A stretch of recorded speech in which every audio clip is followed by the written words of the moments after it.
کیا آپ نے کبھی سوچا ہے کہ ہم جن قدیم تہذیبوں کو تاریخ کا حصہ مانتے ہیں ان کی بنیادوں میں کہیں غیر ارضیاتی مخلوق کا سایہ موجود ہے؟ کیا اہرام مصر یا انٹارکٹیکا کی زیر زمین ساختیں صرف انسانی ہاتھوں کا کمال ہیں؟ کئی نظریات کے مطابق شاید ہم ہزاروں سال سے ایلینز کے زیر اثر ہیں۔ ماہرین جیسے ایرک وان اپنی کتاب میں یہ سوال اٹھاتے ہیں کہ کیا ہمارے دیوتا دراصل خلائی مخلوق تھے؟ اہرام مصر کی ساختیں اتنی پراسرار ہیں کہ آج بھی ماہر تعمیرات حیران رہ جاتے ہیں۔ گریٹ پیرامڈ آف گیزا کی بنیادیں چاروں کارنر تقریباً 0.05 ڈگری کے اندر حقیقی شمال کی طرف ہیں۔ اتنی درستگی جدید جی پی ایس سے ممکن ہے، لیکن 4500 سال پہلے کیسے؟ کیا یہ محض اتفاق ہے یا کچھ اور؟ ماہرین جیسے گراہم ہینکوک اور رابرٹ بوویل مانتے ہیں کہ ان اہراموں کی ترتیب اور اورین بیلٹ کے بیچ حیرت انگیز مشابہت ہے۔ کیا یہ محض علم فلکیات تھا یا آسمان سے آنے والے مہمانوں کی ہدایات؟ یہ بات اب محض فکشن نہیں رہی۔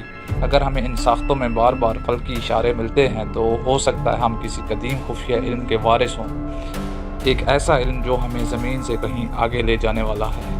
پیرو کی نازکا صحرا میں موجود یہ لکیریں صرف زمین پر نہیں، فلک پر لکھی ایک زبان لگتی ہیں۔ پھر بھی یہ لکیریں صرف بلندی سے دکھائی دیتی ہیں اور اس وقت کے انسانوں کے پاس اڑنے کے لیے سہولت نہیں تھی۔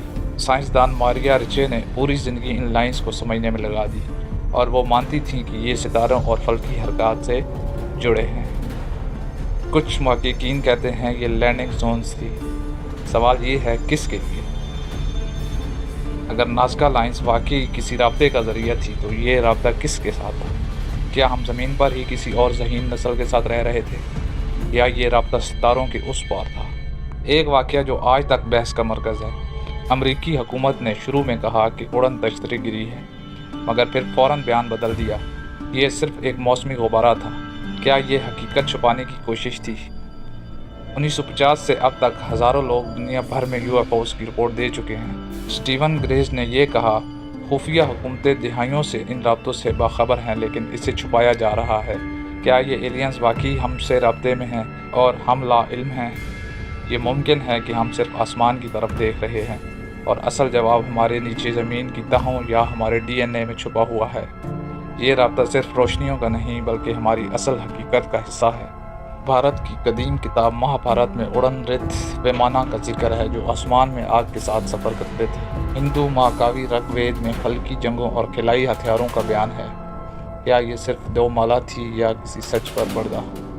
عراق کی سومیری تہذیب کے نوشجات میں انونا کی ایک مخلوق کا ذکر ہے جو آسمان سے زمین پر آئی اور انسان کو بنایا۔